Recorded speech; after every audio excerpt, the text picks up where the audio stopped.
there, it is E2 Photography. I'm Emily. Erin is not with us today, but we are going to talk all about photography pricing, do's and don'ts, and what we think about each of them.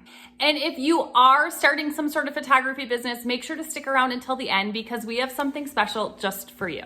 So we promise by the end of this video, you're going to have some clarity and some new ways to think about potentially pricing for your photography business. And for the best photography tips and tricks, make sure to subscribe to our channel, hit that bell for notifications of future videos, and don't forget, every Monday we come out with a new video for you. Okay, so let's talk do's and don'ts.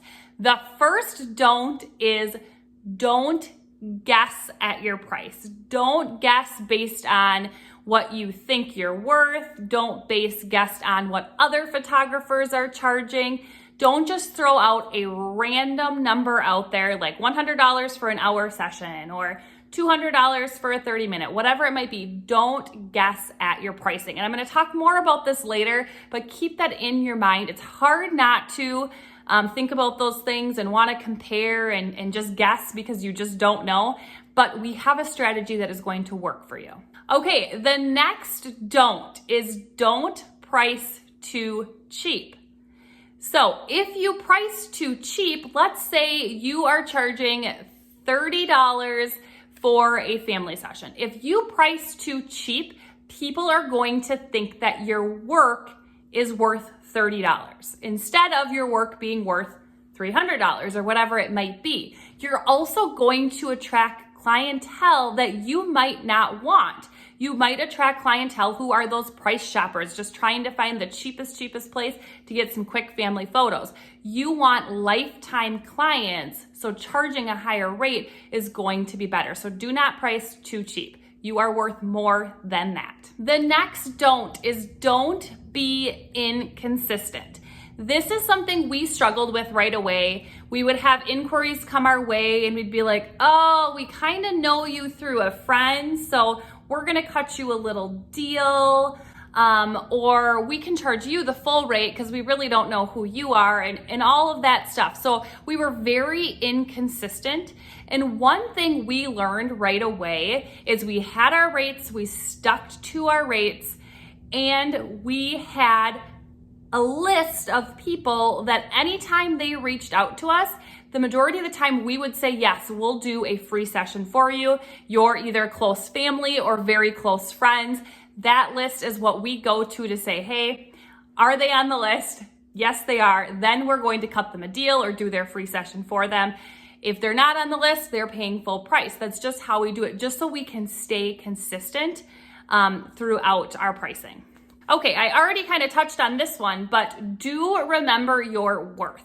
So really diving into thinking about the quality of the images you're delivering. You are worth more sometimes than you think you are. Also, think about it as if I'm going to charge $30 for a quick 30-minute family session, that's not $30 in 30 minutes. That's $30 in a lot more time because you had to prep for the session. You had to edit the session, deliver the gallery to the clients. A whole bunch of stuff goes into play for one session. So know your worth and don't be charging too cheap. Comment below right now and let me know, what is your biggest pricing or business frustration right now with your photography business? Comment below. So now you're gonna think I'm kind of crazy because I just told you don't charge too cheap. But my next do is do free sessions. Now that seems to be really confusing because I told you not to charge $30 for a session, but now it's okay to charge for free. What am I even talking about?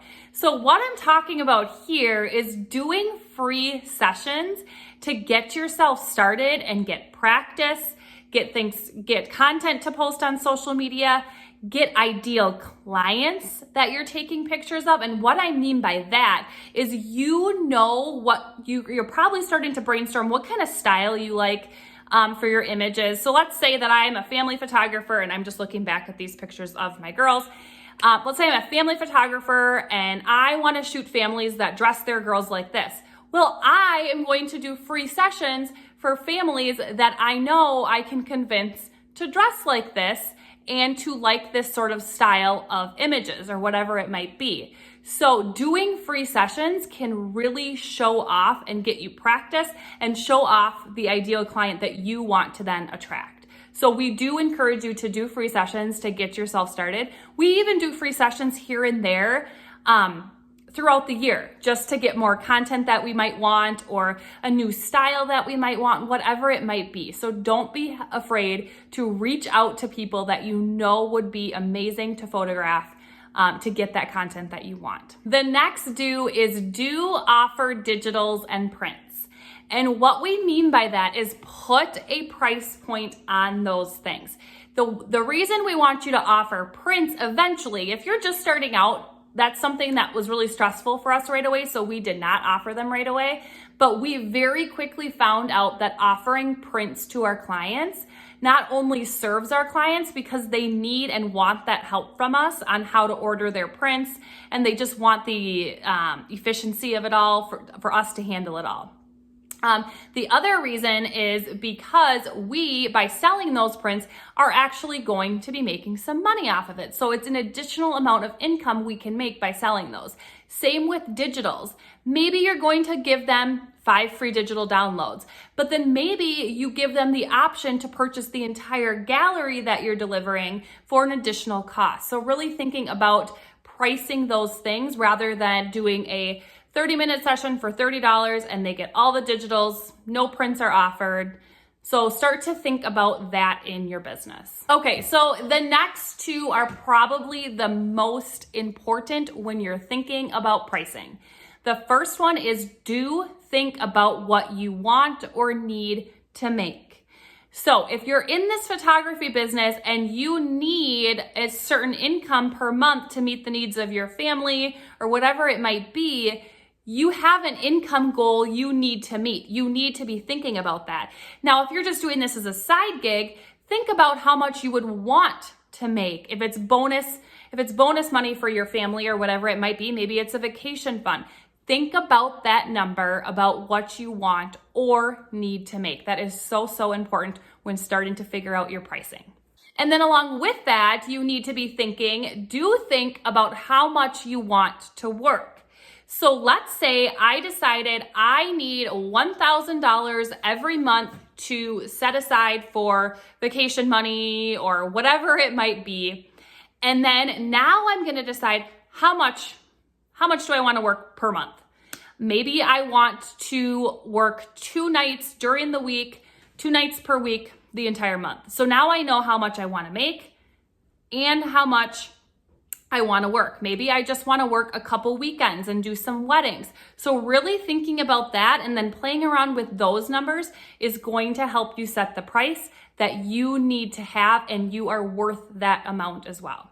Okay, so hopefully that was helpful in getting you starting to think about how to price properly for your photography business. Now, if you want even more information on this pricing, we have a full-blown pricing course and workflow. It's a pricing and workflow course where we dive super deep into pricing. We give you spreadsheets and templates, and then as well as the workflow where we're walking through our entire workflow from booking to print delivery and everything in between with all of our templates and stuff like that as well. So make sure to check that out in the description below. We also have a free download for you. It is a business checklist of everything that we think is important when you are first starting a photography business. So make sure to check that out. And if you found this video helpful, make sure to like and subscribe. And remember, every Monday we come out with a new video. And if you don't already, follow us on Instagram at e2photography. And we will see you next week.